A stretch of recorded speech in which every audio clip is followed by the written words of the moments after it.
네, 묵도하심으로 주일 오후 예배 하나님 앞에 드리겠습니다.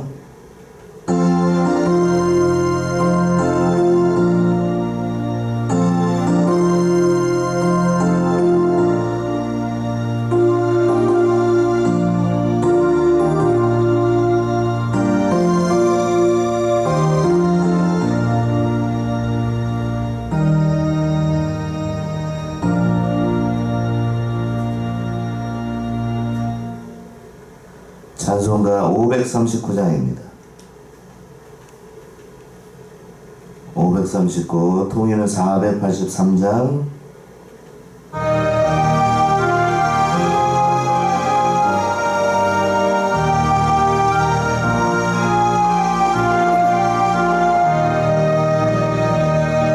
너 예수께 조용히 나가 내 모든 짐 내려놓고 주 십자가 사랑을 믿어 죄 사함을로 받으라. 주 예수께 조용히 나가 내 마음을 쏟아놓으라. 나를 미리 보시는 주님 그 은혜를 베푸시리. 주 예수의 은혜를 입어 내 슬픔이 없어지리. 내 이웃을 사랑하여 너만 했던 거저주라. 주 예수께 조용히 나가 내 마음을 쏟아놓으라. 나를 미리 보시는 주님 그 은혜를 베푸시리. 주 예수를 친구로 삼아 늘 내 옆에 모시어라. 그 영원한 생명샘물에 내 마른 몸 죽이어라. 주 예수께 조용히 나가 내 마음을 쏟아놓으라. 나를 미리 보시는 주님 그 은혜를 베푸시리. 너 주님과 사귀어 살며 새 생명이 넘치리라. 주 예수를 찾는 이 앞에 참 맑은 빛 비추어라.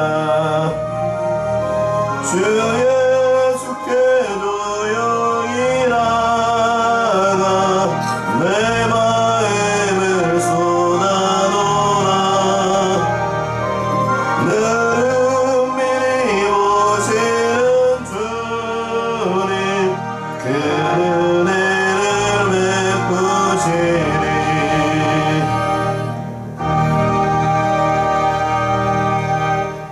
기도하시겠습니다.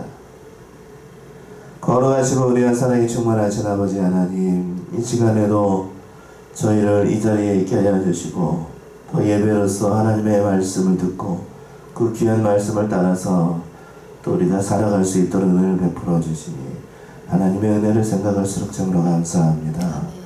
우리 사랑하는 성원의 성도들 이 자리에 모여서 하나님의 성을 찬양하며 또 말씀을 공부하는 가운데 있사오니 하나님께서 함께 하여 주시고 이 시간 또한 세우신 종의 입술을 주장하여 주셔서 저희를 진리 가운데로 인도하여 주시옵소서. 감사하고 예수님의 이름으로 기도하옵나이다. 아멘.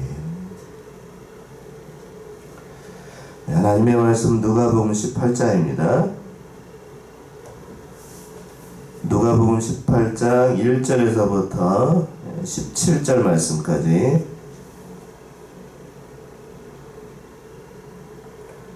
누가복음 18장 1절에서부터 17절 제가 앉아 있고 여러분이 앉아 있고 교도하시겠습니다. 온라인으로 드리더라도 한 절씩 교도하시겠습니다. 항상 기도하고 낭망치 말아야 될 것을 저에게 비유로 하여 가라사대 어떤 도시에 하나님을 두려워 아니하고 사람을 무시하는 한 재판관이 있는데 그 도시에 한 과부가 있어 자주 그에게 가서 내 원수에 대한 나의 원한을 풀어주소서 하되 그가 얼마 동안 듣지 아니하다가 후에 속으로 생각하되 내가 하나님을 두려워 아니하고 사람을 무시하나 이 과부가 나를 번거롭게 하니 내가 그 원한을 풀어주리라. 그렇지 않으면 늘 와서 나를 괴롭게 하리라 하였느니라. 주께서 또 가라사대 불의한 재판관이 말한 것을 들으라. 하물며 하나님께서 그 밤낮 부르짖는 택하신 자들의 원한을 풀어주지 아니하시겠느냐. 저에게 오래 참으시겠느냐. 내가 너에게 이르노니 속히 그 원한을 풀어주시리라. 그러나 인자가 올 때 세상에서 믿음을 보겠느냐 하시니라. 또 자기를 의롭다고 믿고 다른 사람을 멸시하는 자들에게 이 비유로 말씀하시되 두 사람이 기도하러 성전에 올라가니 하나는 바리새인이요 하나는 세리라. 바리새인은 서서 따로 기도하여 가로되 하나님이여 나는 다른 사람들 곧 토색, 불의, 간음을 하는 자들과 같지 아니하고 이 세리와도 같지 아니함을 감사하나이다. 나는 일에 2번씩 금식하고 또 소득의 11조를 드리나이다 하고 세리는 멀리 서서 감히 눈을 들어 하늘을 우러러 보지도 못하고 다만 가슴을 치며 가로되 하나님이여 불쌍히 여기옵소서 나는 죄인으로소이다 하였느니라. 내가 너에게 이르노니 이 사람이 저보다 의롭다 하심을 받고 집에 내려갔느니라. 무릇 자기를 높이는 자는 낮아지고 자기를 낮추는 자는 높아지리라 하시니라. 사람들이 예수의 만져주심을 바라고 자기 어린 아기를 데리고 오매 제자들이 보고 꾸짖거늘 예수께서 그 어린 아이들을 불러 가까이 하시고 이르시되 어린 아이들이 내게 오는 것을 용납하고 금하지 말라. 하나님의 나라가 이런 자의 것이니라. 합독하십니다. 내가 진실로 너에게 이르노니 누구든지 하나님의 나라를 어린아이와 같이 받들지 않는 자는 결탄코 들어가지 못하리라 하시니라. 오후의 본과의 말씀은 누가복음 18장 1절에서부터 17절까지 있는 말씀으로 말씀의 제목을 하나님이 받으시는 기도 이렇게 잡았습니다. 누가 받으시는 기도라고 했냐면 하나님이 받으시는 기도. 그래서 본과에는 대지를 3개로 나눴어요. 17절까지 8절까지 먼저 항상 기도하고 낙심하지 말 것을 비유로 말씀하신 그런 대명이고 아주 유명한 그 비유의 말씀 가운데 한 구절이죠. 그리고 또 두 번째는 9절에서부터 14절까지 바리새인의 기도와 세리의 기도의 예를 들어서 과연 하나님께서 어떠한 기도를 받으시는가 그것에 대해서 설명하는 말씀이고 마지막 대지는 15에서 17절에 있는 것처럼 천국은 어린아이와 같이 그런 하나님을 받드는 자가 들어갈 수 있다는 그런 말씀을 한 대목입니다. 다 하나님께서 어떤 것을 기뻐하시고 어떤 것을 하나님께서 받으시는가를 교훈하신 아주 유익한 본문의 말씀입니다. 첫 번째 대제가 이제 항상 기도하고 낙심하지 말 것을 이 비유의 말씀을 통해서 예수님께서 말씀하신 것인데 그 말씀이 1절의 말씀 보시면 이렇게 되어 있죠. 항상 기도하고 낙망치 말아야 될 것을 저희에게 비유로 하여 이렇게 말씀을 시작하고 있어요. 항상 기도하고 낙망하지 말라 이렇게 예수님께서 말씀하시고 그리고 난 다음에 비유를 들어서 설명한 겁니다. 무엇보다도 가장 중요한 것, 성도에게 중요한 것을 들러나가면 바로 이 기도죠. 기도. 하나님 앞에 기도하는 건 성도의 특권이면서 또 권리이면서 또한 의무이기도 해요.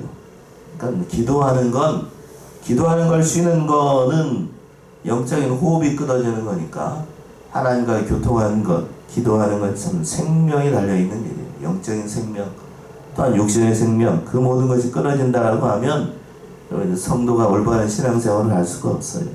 아무리 강조해도 그러니까 지나치지 않은 것이 바로 하나님과 기도하는 생활입니다. 그리고 난 다음에 오늘 본문의 말씀에서 보게 되면 기도하되 낭망치 말아야 된다라고 말씀했어요. 하나님의 뜻대로 기도하게 되면 하나님께서 언제든지 그 기도를 들으시고 때가 되면 하나님의 때와 하나님의 주권과 섭리 가운데 그 모든 기도에 대해서 응답해 주신다는 그러한 의미도 담겨 있는 거예요. 그러니까 늘 참고 늘 하나님의 앞에서 기도하게 되면 하나님께서 그 때를 따라서 돕는 은혜에 따라서 기도해 주신다, 또 응답해 주신다라는 말씀이 담겨 있는 거죠.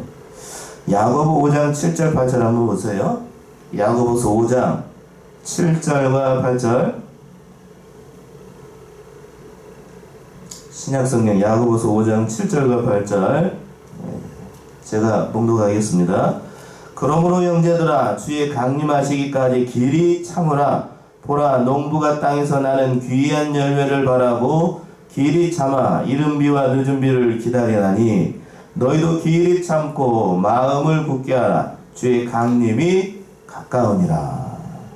그러니까 하나님께서 농부가 귀한 열매를 바라보면서 기다리는 것처럼 우리도 하나님 앞에 기도할 때에 참고 기다리면서 하나님의 응답을 기다려야 된다.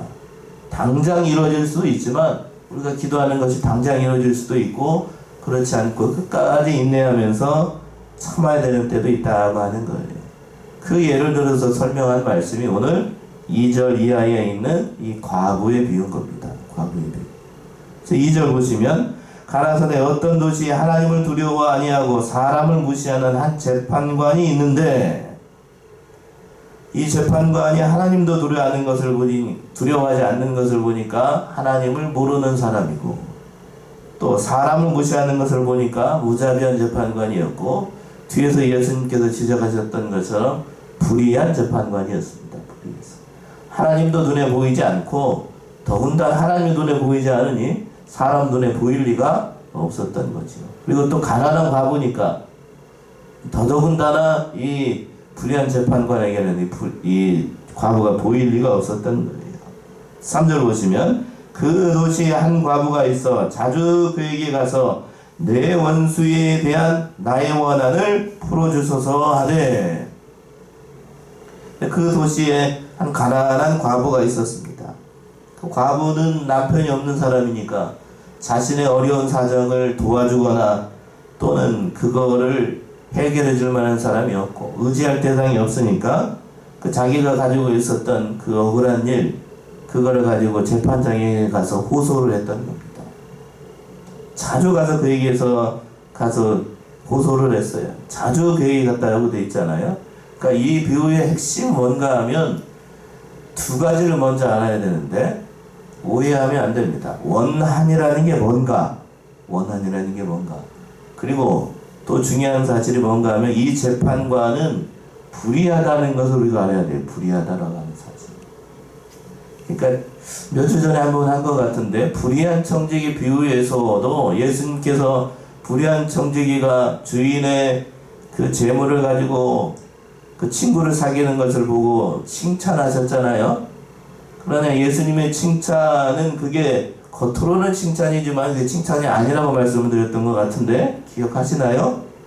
예. 오늘 본문의 말씀에서도 두 가지를 기억을 해야 됩니다. 두 가지. 원한이라는 게 뭘까? 우리가 흔히 생각하기를 원수에 대한 나의 원한을 풀어주셔서 개혁성경이 그렇게 번역을 하고 있어가지고 마치 막 전설고에서 나오는 그런 원한, 원수에 대한 원한 그런 것까지도 하나님 앞에 기도하게 되면 그 원한을 풀어주시는 하나님인가? 물론 그럴 수도 있습니다만 원어적인 의미에서 이 원한이라고 하는 건 그런 의미가 아니에요. 한이 아닙니다. 이 원한이라고 하는 건 하나님의 공의가 실현되길 바라는 공정한 재판이에요. 재판.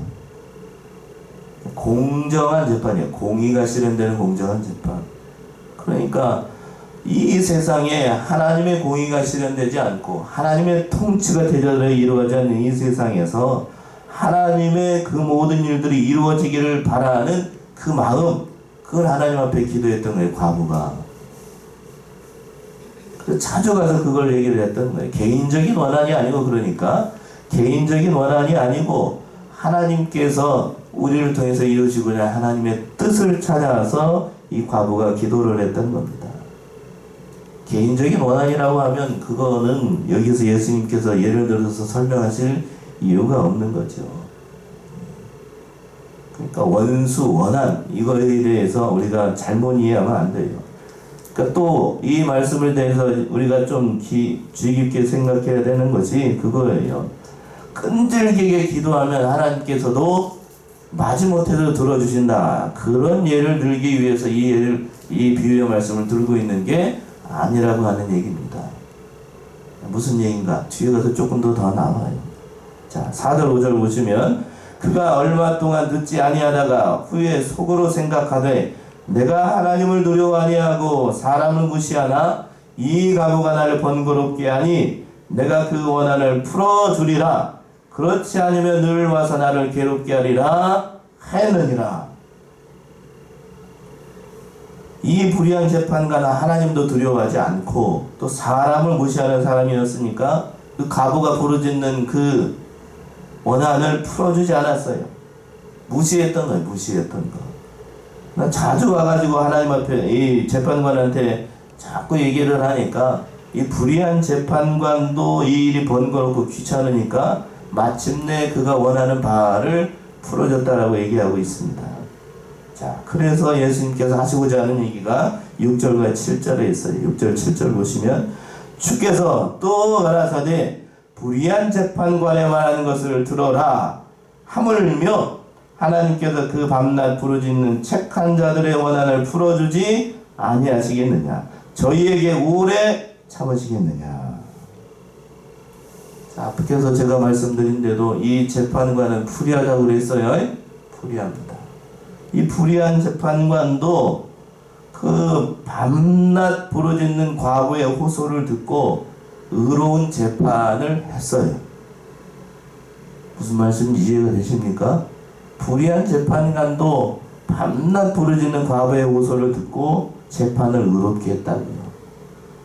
그런데 본래부터 의로우신 하나님은 그 택한 자들의 부르짖는 그 공의로운 재판을 실현되기를, 하나님의 공의가 이 땅에 펼쳐지기를 구하는 그 올바른 기도를 들으시고 하나님께서 언제까지 참고 기다리시겠느냐라는 뜻이겠지요. 불의한 재판관도 의롭게 재판을 하는데 의로우신 하나님은 더욱더 의롭게 이 세상을 통치하지 않겠느냐라는 뜻이 담겨 있는 거예요. 그러니까 우리가 하나님 앞에 기도할 때에 내 기도를 하나님께서 들으시겠는가 안 들으시겠는가 그런 건 염려할 필요가 없어요. 하나님의 택한 백성이 우리들입니다. 그러니까 우리들이 하는 기도는 당연히 하나님의 들으시고 그 모든 일들을 통해서 하나님의 뜻에 맞는다라면 다 이루어 주셔요. 그런데 여기서 예수님께서 하시고자 하는 이가 그 뒤에 있는 거죠. 그 8절에 보시면 8절. 내가 너희에게 이르노니 속히 그 원한을 풀어주리라. 그러나 인자가 올 때에 세상에서 뭐를 보겠느냐? 믿음을 보겠느냐? 이렇게 말씀하셨어요. 예수님의 재림할 때가 되면 이 세상이 악으로 가능하게 됩니다.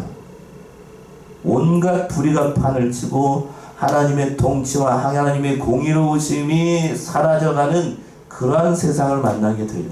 그러한 세상에서 믿는 자들이 이 과부와 같은 심정으로 항상 기도하고 낙심하지 않고 의롭게 공의롭게 이루어지는 세상이 아니라 온갖 불의가 판치는 그런 세상 가운데서도 하나님만 바라보며 낙심하지 않고 기도하는 자가, 믿음을 지키는 자가 있겠느냐는 뜻이에요. 그러나 우리가 살고 있는 이 세상 점점 죄악이 관영해지잖아요. 코로나 이 시국이 되니까 믿는 자들의 수가 점점 느는 게 아니고 줄어요. 하나님의 통치가 이루어지지 않는 것 같고 하나님의 공의가 실현되지 않는 것 같고 세상은 점점 악으로 관영하는 세상 가운데서 낙심하지 않는 사람들 많지 않아요. 믿음에 대해서 떠나는 사람들이 많다고요. 그러나 예수님께서 말씀하시고자 하는 얘기가 거기 있는 거예요. 거기. 그러한 세상 가운데서도 하나님은 하나님의 일을 하니 너는 끝까지 그 기도의 끈을 놓지 말고 낙심하지 말고 세상 바라보면서 좌절하지 말고 하나님을 바라보면서 하나님께서 다시 오실 그날까지 예수님이 재림하시는 그날까지 그 믿음의 길을 걸어가라는 얘기예요. 그러나 그 마지막 하반절에 있는 것은 세상에서 믿음을 보겠느냐. 안타까운 말씀이지만 그러나 그 재림의 시기가 되면 그 믿음의 길을 걸어가는 사람들이 많지 않을 것이다. 예수님이 이렇게 말씀을 하신 겁니다. 이 말씀 통해서 첫 번째 리더 중요한 건 그거예요. 세상이 아무리 악으로 관영을 차도 우리는 기도의 끈을 놓으면 안 된다. 낙심하면 안 된다. 그 말씀을 하시는 거예요. 개인적인 원한을 풀기 위해서 기도하라는 얘기가 아니고 하나님께서 이루어질 그 모든 세상을 바라보면서 낙심하지 말라는 얘기입니다. 자, 두 번째 대제는 바리새인의 기도와 세리의 기도를 예수님께서 예를 들어서 어떤 것을 하나님께서 들으시고 응답해 주신가를 비유로 말씀을 하시는 거예요. 이건 참 쉬운 본문의 말씀이죠. 9절 10절 보시면 또 자기를 의롭다고 믿고 다른 사람을 멸시하는 자들에게 이 비유로 말씀하시되 두 사람이 기도하러 성전에 올라가니 하나는 바리새인이요 하나는 세리라. 전제를 우리가 잘 봐야 됩니다. 9절에서 그랬어요. 또 자기를 어떻게 하다고 얘기하는 사람이라고 그랬냐면 의롭다고 믿는 사람이에요. 스스로 그러니까 의인이라고 생각하는 사람. 그 사람이 누군가 하면 10절 하반절에서 바리새인이었습니다. 바리새인. 그리고 다른 사람들을 멸시합니다. 왜? 자기가 관점에서 봤을 때는 자기 관점으로 봤을 때는 다른 사람들의 믿음이 시원치 않았습니다. 그 사람들을 그래서 무시합니다. 그런데 예수님께서는 이 비유의 말씀을 통해서 과연 이 둘 중에 하나님의 마음에 합한 사람이 누구인가를 설명하신 말씀이에요. 그 말씀이 11절 12절 먼저 보시면 바리새인은 서서 따로 기도하여 가로되 하나님이여 나는 다른 사람들 곧 토색 불이 간음을 하는 자들과 같이 아니하고 이 세리와도 같이 아니함을 감사하나이다. 나는 일에게 2번씩 금식하고 또 소득의 11조를 드리나이다 하고 먼저 바리새인의 기도하는 모습을 이렇게 설명을 하는 것인데 어떻게 기도를 했어요? 첫 번째 따로 서서 기도했습니다. 서서 기도를 했어요. 서서 기도했습니다. 우리는 기도하는 모습하고 뭐가 다른지 한번 보세요. 두 번째는 어디를 우러러보고 하늘을 우러러보고 하나님 앞에 기도했던 거예요. 세리가 눈을 감고 하늘을 우러러보지도 못하고 기도하는 것과는 전혀 대조적인 모습이죠. 또 뭐라고 기도했냐면 불이 토색 간음하지 않은 자와 같지 않고 더군다나 이 세리와도 같지 않은 것을 감사하면서 기도했습니다. 이건 하나님께서 주신 은혜에 대한 감사가 아니고 자기가 행한 의를 가지고 내가 이만큼 의로운 사람입니다 라고 자기 의를 드러내면서 기도하는 겁니다. 그러면서 또 뭐라고 그랬냐면 1회에 2번씩 금식하고 소득의 11조를 드린다는 것을 가지고 기도를 했던 거예요.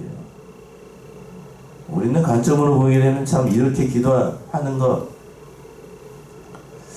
사람의 관점으로 보게 되면 참 의롭게 보일 수도 있어요. 그러나 하나님의 관점에서는 과연 이것이 의로울까? 하나님께서 과연 이 바리새인을 보면서 어떻게 생각하실까? 바리새인의 잘못은 뭘까? 이 시간 생각해 본다라고 하면 첫 번째는 무엇보다도 중요한 것이 자기의 의를 내세웠다라고 하는 거예요. 자기의 의. 하나님의 의가 아니고 자기의 의를 내세웠어요. 하나님은 자기의 의를 내려놓는 것 하나님께서 인정하시지 않습니다. 자기가 의로워요. 다른 사람에 비해서. 두 번째는 그러니까 자기가 의로우니까 누구를 발견하지 못하냐면 하나님을 발견할 수가 없지요. 하나님이 안 보여요. 하나님이 보일 리가 없어요. 하나님이 보일 리가 없어. 그러니까 하나님이 안 보이니까 또 누구도 발견하지 못하냐면 바로 자기 자신이 어떠한 존재인지를 깨닫지 못하는 겁니다. 자기 의로움에 빠지고 하나님을 알지도 못하고 자기가 어떠한 존재인지를 알지 못하니까 다른 사람만 보여요. 다른 사람만. 옆에 있는 사람이 보이고 저 집사는 왜 저 땅으로 믿는가 이렇게 얘기를 한다고요. 그게 전형적으로 자기 의에 빠지고 자기가 하나님 앞에 한 게 많고 그렇다고 하니까 그걸 가지고 자신을 평가하는 것이 아니라 다른 사람의 허물과 다른 사람의 잘못을 보면서 자신은 영적으로 교만해져 가지고 자기 의에 빠져 가지고 결국에는 그것 때문에 하나님도 모르고 자기 자신도 모르고 아무것도 모르는 존재가 되는 겁니다. 참 안타깝지, 안타까워. 이런 사람들 현대 기독교인들 가운데 많은 것 같아요. 특히나 말씀을 많이 알수록 영적으로 자기를 발견하고 겸손해져야 될 것인데 그렇지 않고 교만 가운데 나가는 사람들이 많아요. 교만해져 가지고. 바리새인은 참 말씀을 많이 알수록 겸손해져야 되는데 바리새인이 영적으로 교만해졌던 것처럼 우리 자신은 참으로 이러한 자가 아닌가, 우리 자신을 좀 돌아봐야 되겠습니다.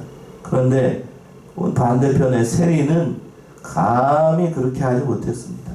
13절이지요? 13절 보시면 세리는 멀리 서서 감히 눈을 들어 하늘을 우러러 보지도 못하고 다만 가슴을 치며 가로되 하나님이여 불쌍히 여기옵소서 나는 죄인이로소이다 하였느니라. 바리새인과는 달리 세리는 하나님 앞에 감히 눈을 들어서 그 하늘을 바라보지도 못하고 또 멀리 서서 기도했습니다. 또 가슴을 치면서 기도했고 또 그리고 하나님의 나를 불쌍히 여기소서 나는 죄인으로소이다 라고 하면서 기도했습니다. 그러니까 세리는 자기가 누구인 줄 알아요. 자기가 죄인이라는 사실, 하나님의 긍휼과 하나님의 은혜가 아니면 죄사함의 길은 없다는 사실을 깨닫고 이렇게 가슴을 치면서 기도했던 거예요. 하나님께서 봤을 때에 이 둘 중에 어떤 사람을 더 의롭다고 평가를 하실까? 인간적인 관점으로 봤을 때에는 바리새인이 의롭게 보이지요. 겉으로 봤을 때에는 잘 믿는 것 같고. 그러나 하나님의 관점에서는 중심을 보시는 하나님은 세리의 기도를 들으시고 세리가 옳다라고 평가를 하신 거예요. 자기를 부인하는 것 정말 어려운 길입니다. 나는 죄인으로서이다 고백하는 것 말처럼 이게 쉬운 게 아니에요. 말처럼 이게 쉬운 게 아닙니다. 요한일서 1장 9절에 보시게 되면 이런 말이 있습니다. 한번 찾아보세요. 요한일서 1장 9절 만일 우리가 우리 죄를 자백하면 저는 미쁘시고 의로우사 우리 죄를 사하시며 모든 불의에서 우리를 깨끗게 하실 것이요. 예, 다시 한번 보세요. 요한일서 1장 9절 보시면 만일 우리가 우리 죄를 자백하면 저는 미쁘시고 의로우사 우리 죄를 사하시며 모든 불의에서 우리를 깨끗게 하실 것이요. 자백이라는 말은 말 그대로 회개하는 거예요. 지금 이 죄의 이 세리가 나는 죄인이로소이다 라고 고백하는 건 자신이 바로 하나님 앞에서 불쌍히 여김을 받아야 될 한낱 죄인에 불과하다는 사실을 깨닫고 하나님을 우러러보지도 못하고 가슴을 치면서 이렇게 고백을 했던 거예요. 하나님을 만났던, 성경에서 보게 되면 예수를 만났던 사람들, 하나님을 만났던 대부분의 사람들이 첫 번째로 고백하는 고백이 나는 죄인으로서다. 하나님을 만나게 되면 자기를 발견하거든요.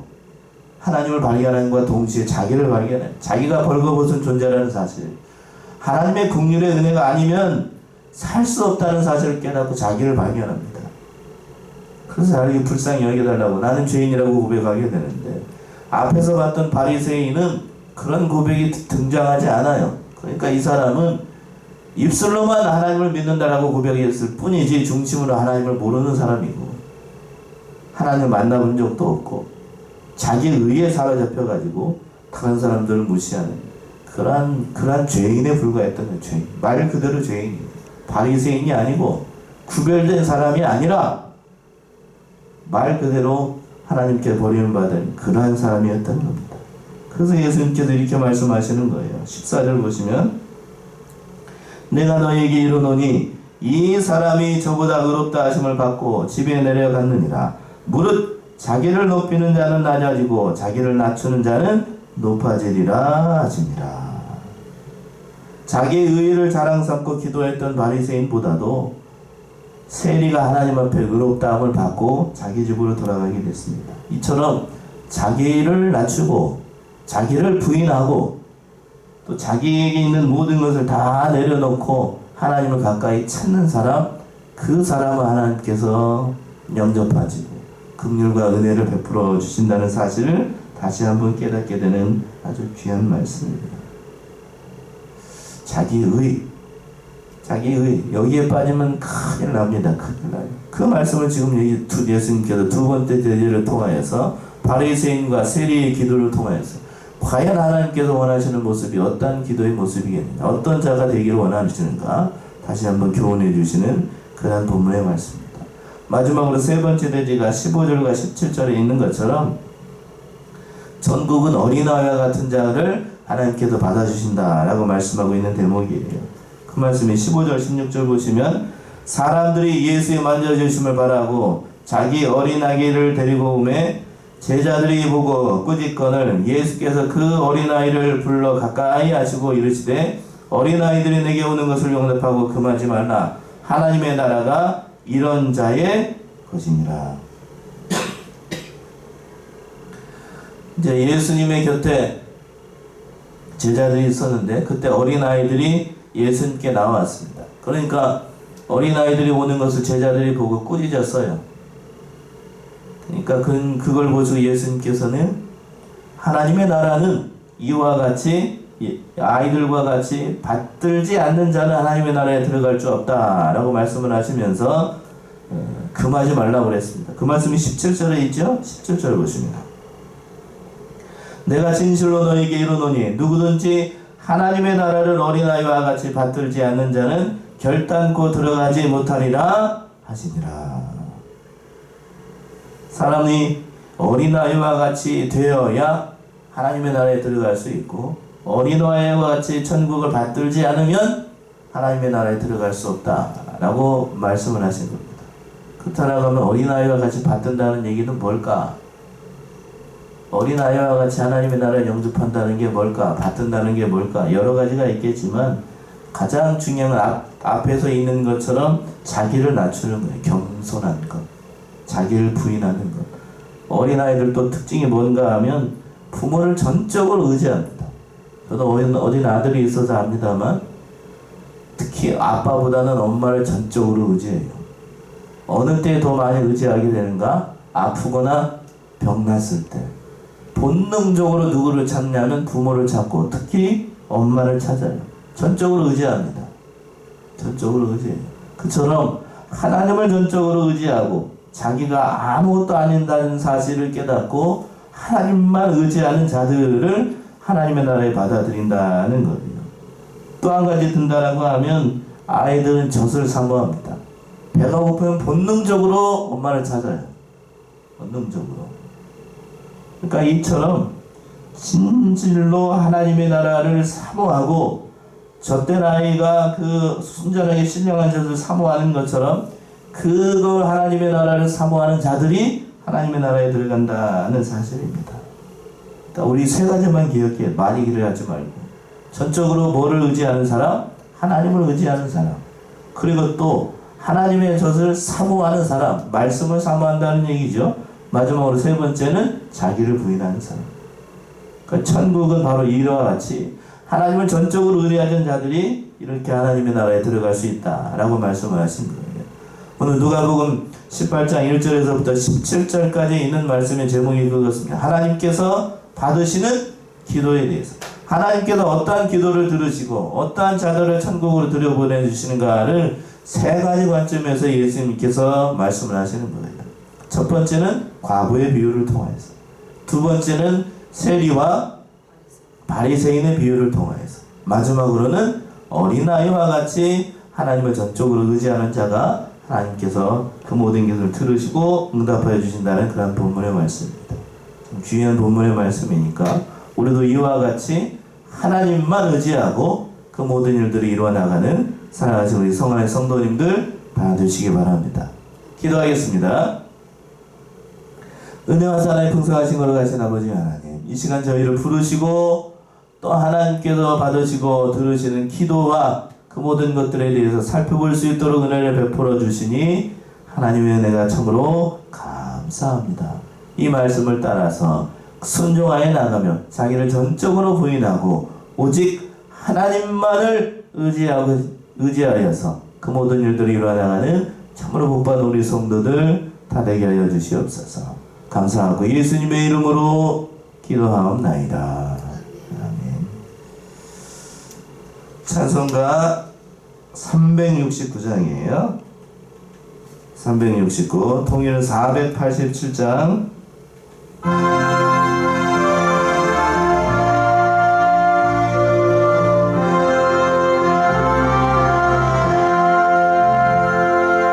죄님 맡은 우리 구주 어찌 좋은 친구인지 걱정 의심 무거운지 우리 주께 맡기세. 주께 모아 먹는 곳 옥을 받지 못하네. 사람들이 어찌하여 아는 줄을 모를까. 시험 걱정 모든 괴로 없는 사람 누군가. 끊임없이 낙심 말고 기도드려 하리수. 이런 진실하신 친구 찾아볼 수 있을까. 우리 약함하시오니 어찌 아니하일까. 근심 걱정 무거운지 아니 진짜 누군가. 비난처는 우리 예수 주께 기도드리세. 세상 친구 멸시하고 너를 도롱하여도 예수 품에 안기어서 참된 위로받겠네.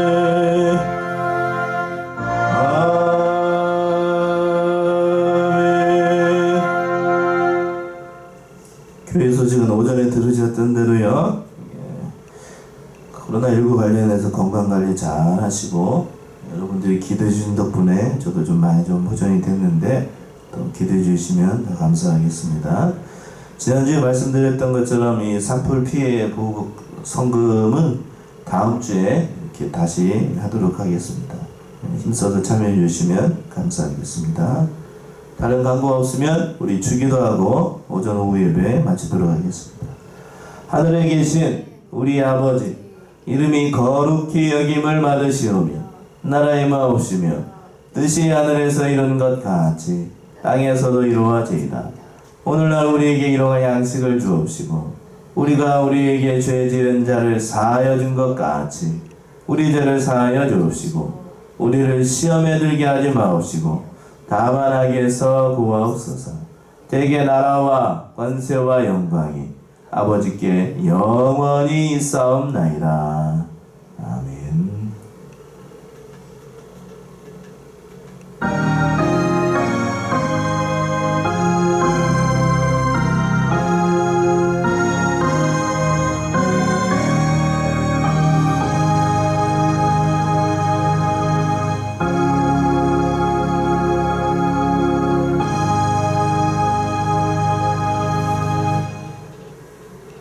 마쳤습니다.